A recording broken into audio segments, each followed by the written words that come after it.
우체부 나는 우체부 주의 사랑 편지 전해주는 나는 우체부 나는 우체부 나는 우체부 주의 사랑 편지 전해주는 나는 우체부 편지 왔어요 편지 왔어요 주의 사랑 편지 한번 읽어보세요 나는 우체부 나는 우체부 주의 사랑 편지 전해주는 나는 우체부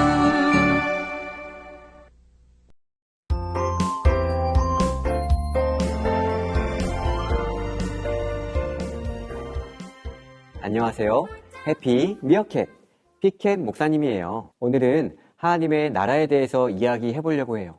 친구들, 하나님의 나라는 언제 어느 때에 올까요? 누가복음 17장에 보면 바리새인들이 예수님께 했던 질문이 바로 이것이었어요.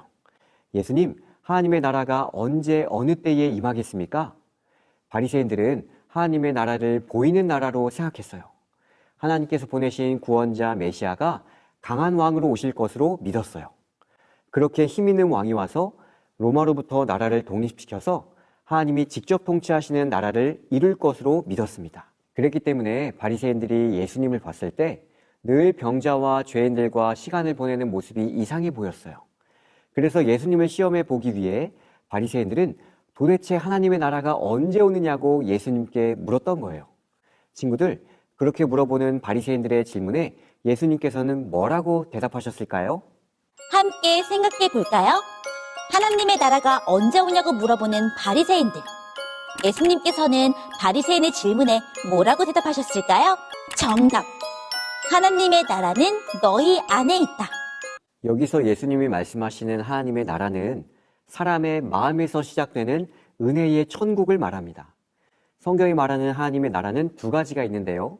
하나는 미래에 예수님께서 구름을 타고 오셔서 세워지게 될 눈으로 볼 수 있는 영광의 천국이 있고, 또 다른 하나는 눈으로는 볼 수 없지만 분명히 이 땅에도 존재하는 하나님의 나라가 있습니다. 바리새인들은 하나님의 나라가 어느 때에 임하나이까 라고 시간에 대해서 질문했지만 예수님께서는 하나님의 나라가 나중이 아니라 지금 너희 안에 있다라고 말씀하셨어요. 내 마음속에 하나님의 사랑이 가득하다면 내 마음에 하나님의 나라가 임한 것이죠. 하나님께서 왕으로 계신 곳이라면 바로 그곳이 하나님 나라가 된답니다. 하나님의 사랑이 우리 마음에 가득 차게 된다면 그곳이 하나님의 나라가 될 수 있다니.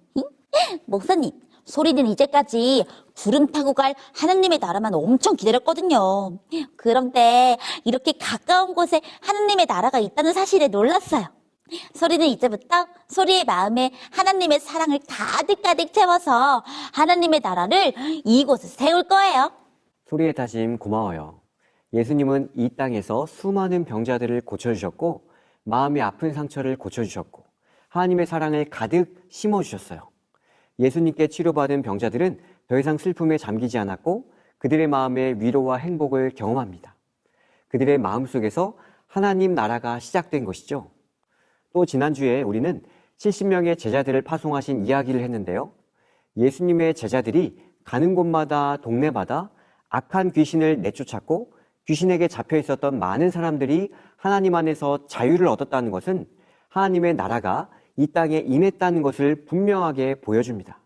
다 같이 하나님 말씀 로마서 14장 17절을 읽어볼까요?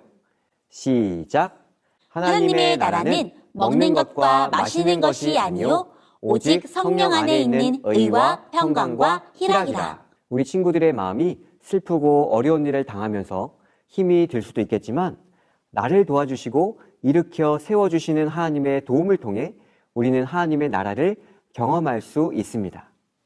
강원도 춘천 산골 깊은 곳에 문배마을이라는 곳이 있습니다. 지금은 10집의 가족들이 살고 있는 아주 작은 산속 시골 마을인데 높은 나무와 산으로 둘러싸여 있어서 바깥 세상과는 아주 길게 떨어져 있는 곳이어서 당시 마을 사람들은 6.25 전쟁이 난 줄도 몰랐다고 해요. 총과 포탄의 소리도 듣지 못하는 군인들도 오갈 수 없는 아주 깊은 산속에 숨어있는 작은 마을이 문배마을입니다. 하나님의 나라는 사람의 마음속에 있는 기쁨과 평안이 있을 때 바로 그곳에 하나님의 나라가 임합니다.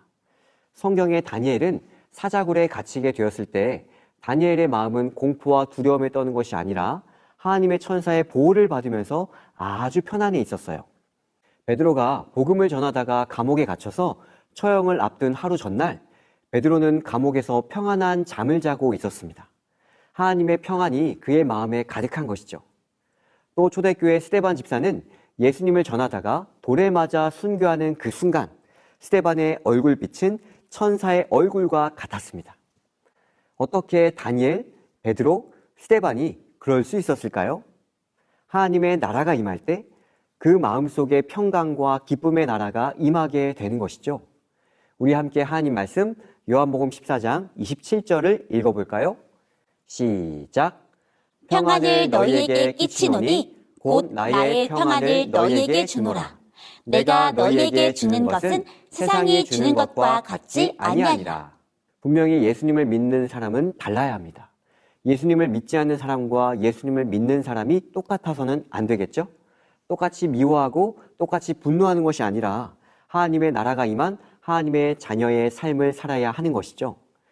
사랑하는 호프채널 어린이 여러분, 오늘 우리의 마음과 생각에, 우리의 입술과 행동에 하나님의 통치, 하나님의 다스림을 받아들여서 우리 안에 하나님의 나라가 세워지게 되기를 간절히 바라면서 말씀을 마치겠습니다. 그러면 우리는 다음에 다시 만나요. 안녕.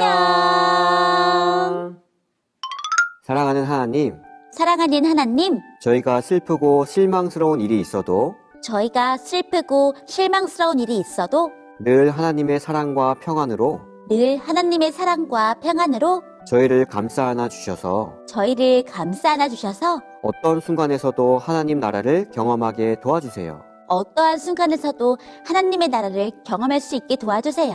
예수님 이름으로 기도드립니다. 예수님 이름으로 기도드립니다. 아멘. 아멘.